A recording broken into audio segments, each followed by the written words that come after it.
Hola compañeros y compañeras de Sociología del Arte y la Cultura, de la UACM, turno vespertino. Ahora vamos a ver nuestra tercera clase de Sociología del Arte. Acuérdense que hemos visto en Sociología del Arte, no de la Cultura, hemos visto algunos preceptos, ¿no?, fundamentales para afrontar una Sociología del Arte.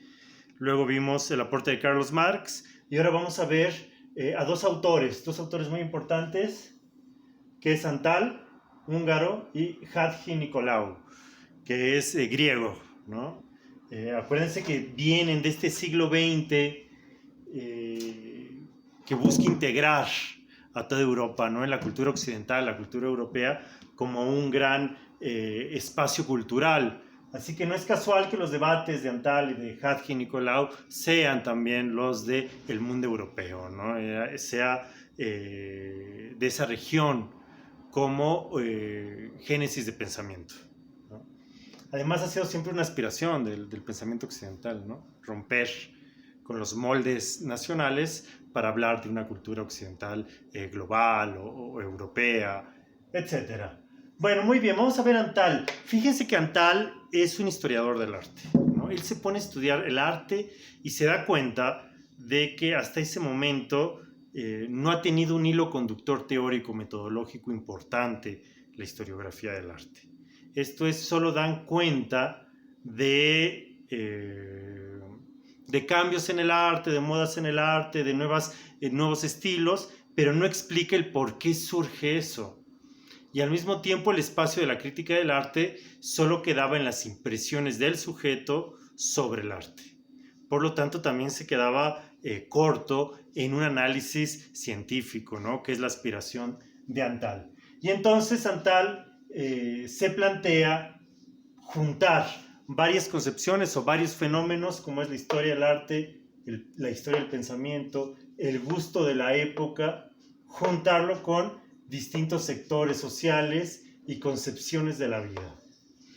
Para Antal habrá que estudiar mucho historia de un momento para entender el arte verdaderamente, ¿no? Es diferente a la recomendación que seguramente le hacen algunos profesores de que vayan a ver obras de arte sin leer, ¿no?, la historia, sin llenarse de preconcepciones y ir a que les golpee el espíritu, ¿no? Y Antal dice no, nosotros para entender una obra de arte en su complejidad debemos de investigar mucho la historia del personaje, la historia de la época, las concepciones de vida del momento, y solo así podemos entrar al núcleo de la obra de arte, ¿no? Entonces mira el arte, y aquí va a ser un gran aporte que ustedes deben de pensarlo, porque una parte de la sociología del arte tendrá que ver con descifrar el arte.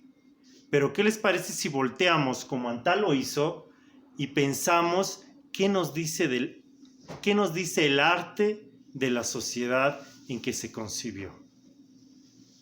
Esto es, en lugar de pensar descifrar el arte, utilicemos el arte para descifrar la sociedad. Y eso es muy, muy interesante. Piensen, digamos, alejándonos un poco del arte, ¿qué pensaría un extraterrestre si llega y analiza por qué la gente paga por aventarse de un paracaídas y sentir muy feo?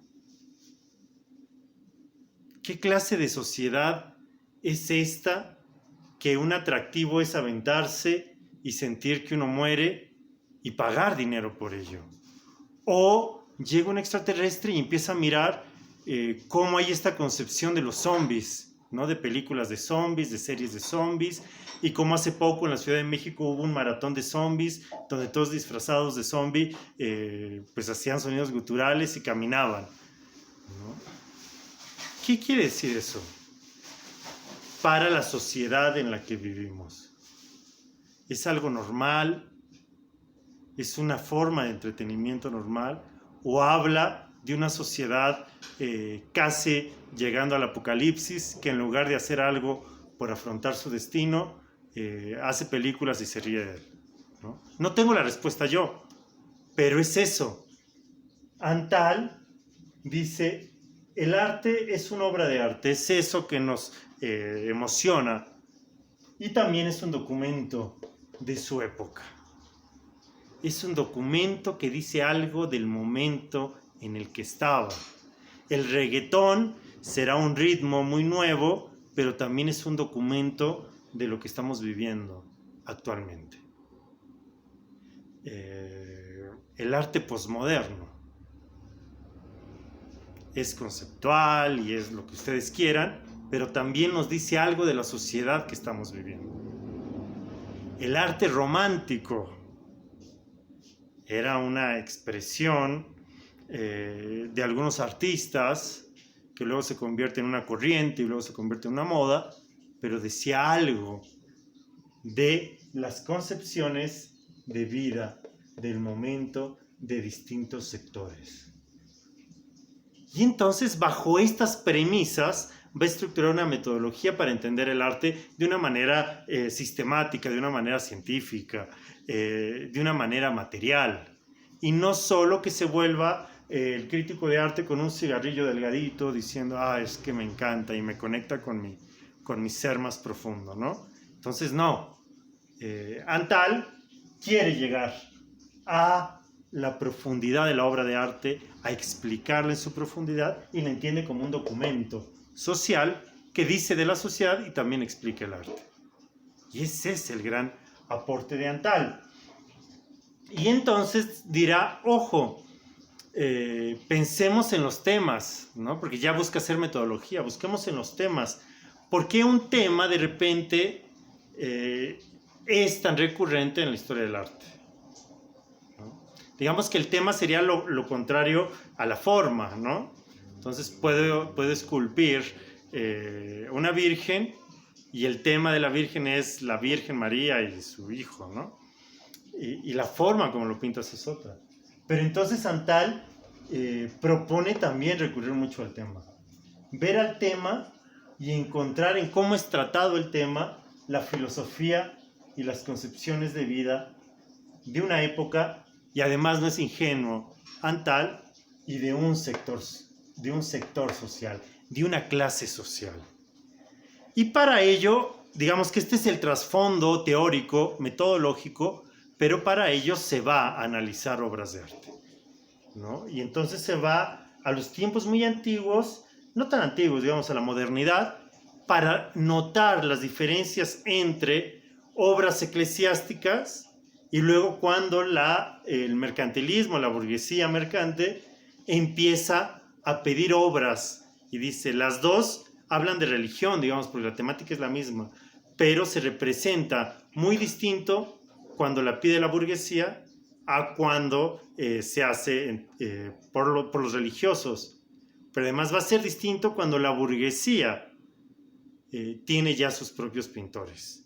Y entonces va a ser análisis comparativo entre mismo tema, pero concepciones distintas. Se me hace muy interesante. Muy interesante y se me hace que está en lo correcto. Antal, y creo que es alguien a tomar en cuenta. Yo les pido que piensen el arte como documento social, que piensen el arte y busquen la concepción de la vida que hay detrás de eso.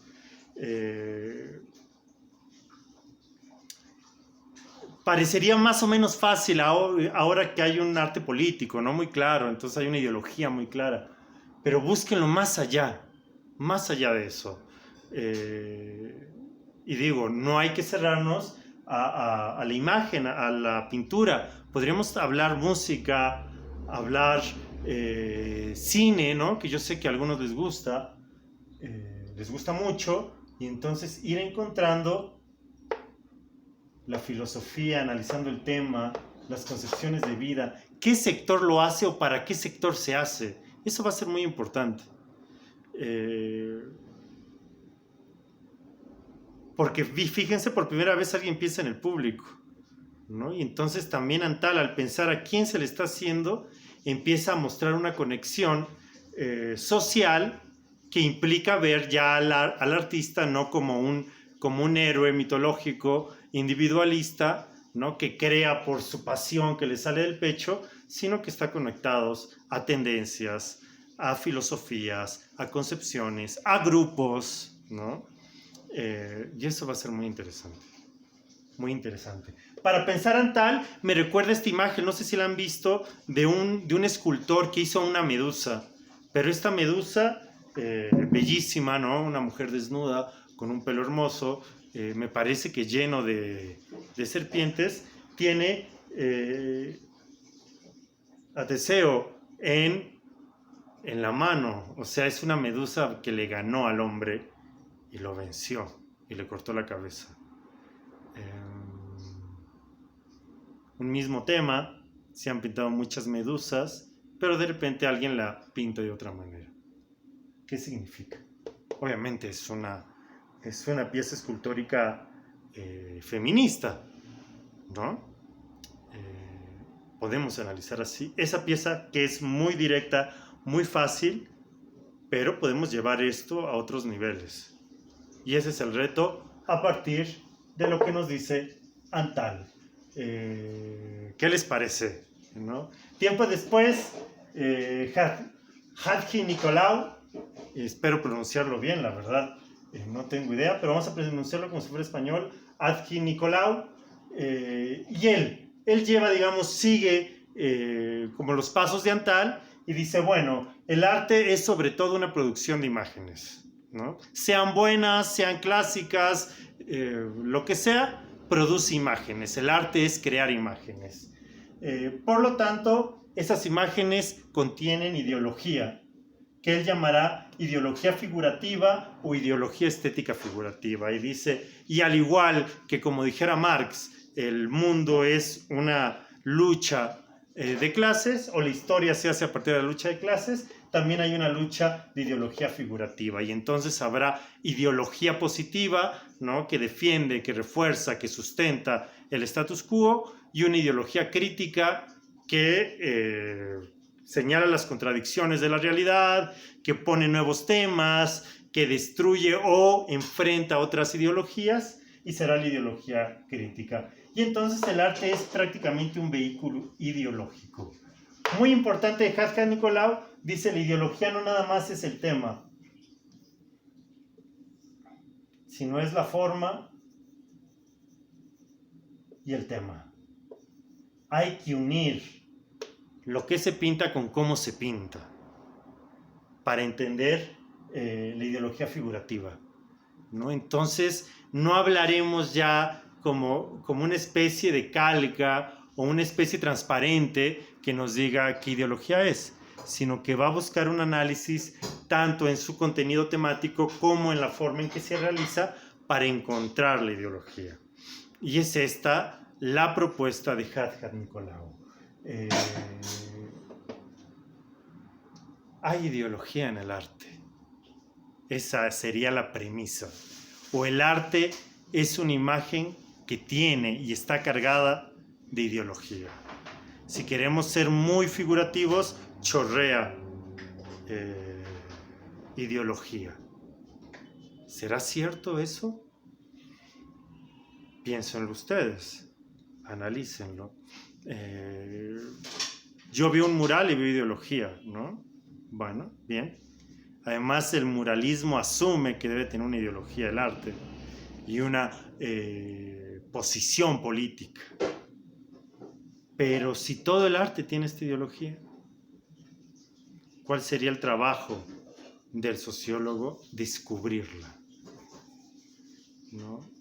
Si mi novela Beverly Hills 90210 tiene ideología, y entonces me colonizaba cada que veía ese programa, ¿no? Y además ese programa hizo que muchos de los que nacieron en los 90 se llamaban Brian, Eric, Mildred y otros nombres así. Y entonces no era nada más una historia de chicos gringos bien, y era algo más. ¿O no? Y si las historietas tienen ideología, y si el Caras tiene ideología, y si la Mona Lisa tiene ideología, y si Velázquez tiene ideología, y si Picasso tiene ideología, cómo captarla, cómo demostrarla, cómo transparentarla, y así por el estilo. ¿Qué les parece las dos propuestas? Tremendos pensadores que son este nuevo grupo que vamos a ver y que vale mucho la pena. Espero tomen apuntes, no vayan haciendo esos cuadros o esos resúmenes de la primera clase de Marx, de Antal y de Hadjat-Nicolau, porque ellos nos van a permitir entender el recorrido de la sociología del arte hasta llegar a Bourdieu y más allá, ¿no? Pero son los referentes en los que se fue construyendo esta disciplina que es muy nueva, que es la sociología del arte. Cuando digo muy nueva es el siglo XX, ¿no? Antes no hay nada de sociología del arte como tal. Pero estos están venciendo poco a poco la idea de que el arte es un don, la idea de que las musas, de que el artista es es alguien libre, completamente presa de su talento y de las musas, ¿no? Y entonces al hacer eso empiezan a complicar el arte y a destruir el mito del arte. Entonces, con esto cerramos nuestra tercera clase y les mando un saludo y nos vemos en la siguiente cápsula. Chao.